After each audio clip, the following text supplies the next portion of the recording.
Вот он, очередной опрыскиватель модернизированный.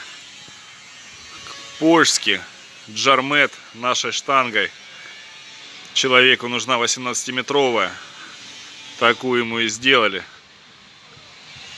Держатели форсунок были его, заменили шланги. Вот основной механизм.